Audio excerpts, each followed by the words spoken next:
Anniversaries come and go, but this one was worth celebrating. It was the first anniversary of the day I discovered that my marriage was over. I know what you're thinking. Who celebrates something like that? Well, I'm not so much celebrating the unpleasantness as I'm pausing to recognize that I have survived this situation and come out of it stronger. On this day, a year ago, I was sitting in my office thinking, I didn't sign up for this, did I? I remember the vows, for better or for worse, in sickness and in health, until death do us part. Death, I think, was beginning to seem like a way out. That was my exit strategy. You see, that day I found out that my beautiful and loving wife of 6 years, my best friend, the woman who had been everything to me, had turned out to be a cheating whore. I know what you're thinking. You're thinking the signs were there.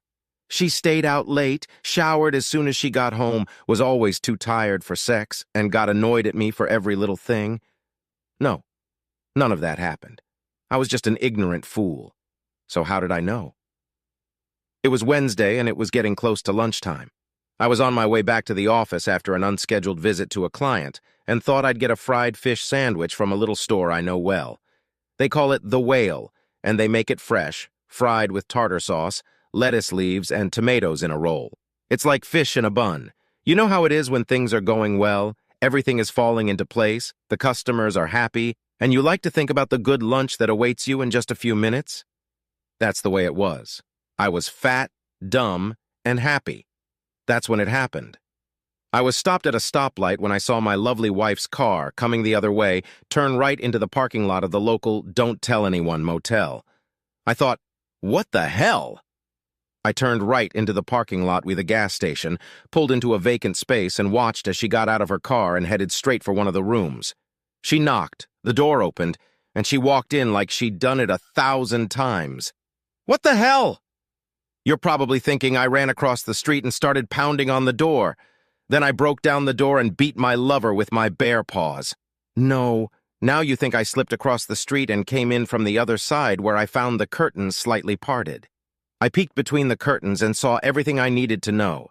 No, that wasn't it either. I needed to know, but I didn't need her to know that I knew. I just found a place where I could sit quietly in my car and watch that door. An hour after she arrived, she left. 5 minutes later than her, a man in an expensive suit came out of the room and got into a Lexus and drove away. Typical. I always thought a Lexus was an overpriced commodity for someone who was showing off. I was useless that day. I didn't even try to work. I just sat in my office and researched divorce laws online. It was as bad as I had heard it before. Regardless of the motivation behind the divorce, no fault or because of adultery, the result was the same. Damn her to hell. They had to pay. Then I realized I didn't even know his name. How was I going to make him pay if I didn't know who he was? Fate intervened that night. I had barely said 2 words to her all evening, and she was asking me what was wrong. What the hell did she think was wrong? Did she feel guilty? Was she afraid I knew something, or was her thinking so chaotic and her behavior so disjointed that she hadn't connected my attitude and her actions together? I stupidly watched the nightly news, and there was a local report of a bank robbery during my lunch break. The reporters had videotapes of the robber's appearance, and the woman involved in the raid looked something like my wife. The robber was wearing a COVID mask, but her hair and eyes and her height and build made her a good double for the woman I married. Of course, I knew it wasn't her because my wife was in that motel room fucking a jerk in a Lexus, but I can play dumb. Hell, maybe I'm not even playing. The next morning, I called the police department and asked about the robbery. I was told they were working on a few leads, which in cop parlance means we got nothing. So I innocently told them that the robber looked a lot like the woman who lived across the street from me, and I gave them her name. I also told them that she had recently bought a new car. That was a half-truth because I bought it, and I happened to know that my wife wasn't home when the robbery happened. That last one was pretty darn true. I figured they'd knock on the front door, have an awkward conversation with the whore, and at least I'd get a good laugh out of it to help me get through the next few weeks while I filed divorce papers. Oh no, it went much better than that. When the cops saw that she really did look a lot like a robber, and she couldn't explain where she was during the robbery, they took her down to the station for what they euphemistically called an interview, where she was forced to confess where she was and with whom. It wasn't hard for anyone who heard her to guess what she had been up to. They kept her at the station while they checked her alibi.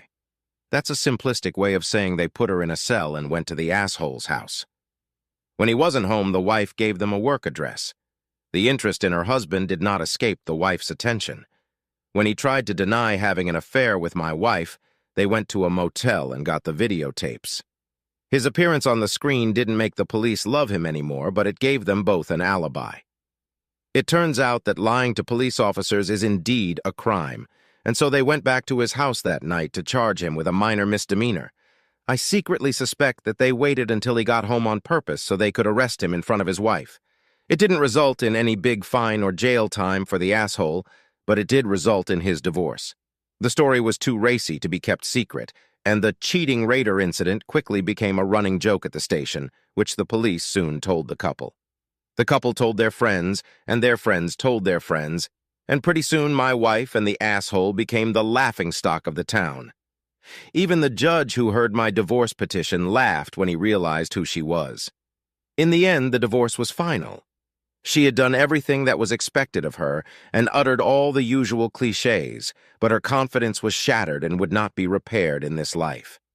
Everywhere she went, she heard whispers and stifled laughter behind her back, and soon she was out of town. I have no idea where she is or if they are together, and I don't care now. I'm moving forward. Looking back, I sometimes wonder if it was worth the effort. I knew she was cheating on me, and I was happy to divorce her for it, but I wanted to make her look like a cheater who had to admit to cheating to avoid arrest for armed robbery. I imagined her having to admit, "Sure, I'm a liar and a cheat, but I'm not a robber." It was less satisfying than I had hoped, but I must admit that I would do it again if faced with the same situation. Eventually, 2 police officers paid me a visit. Anonymity was no longer an option, so they knew perfectly well that it was me who had called them to report my wife. Officially, they weren't surprised. Unofficially, I offered to buy each of them a beer, and we decided to consider it a small fine. I think one of them was divorced and the other was about to get divorced, and they admired my work. "Just don't do it again," was all they said to me. I wasn't sure if they meant the message about my wife being a burglar or if they were talking about marrying her, but either way, I agreed to both. And here I am a year later. I've gotten rid of the deception that haunted me, and I'm rebuilding my life.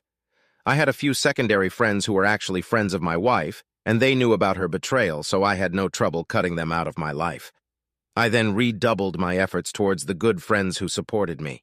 I didn't date anyone until the divorce was final. I spent that time dealing with my emotions. Then, about a month ago, I met a delightful woman my age. She, too, is divorced from a cheating husband. We have so much in common. She, too, is rebuilding her life, and she, too, has made it her life's work to find the best bourbon produced on earth. We consider this our sacred mission and take it very seriously. Maybe we succeed, maybe we don't. We are doing it very leisurely. Right now, I am enjoying every minute I can spend with her, and tonight she will help me celebrate my divorce.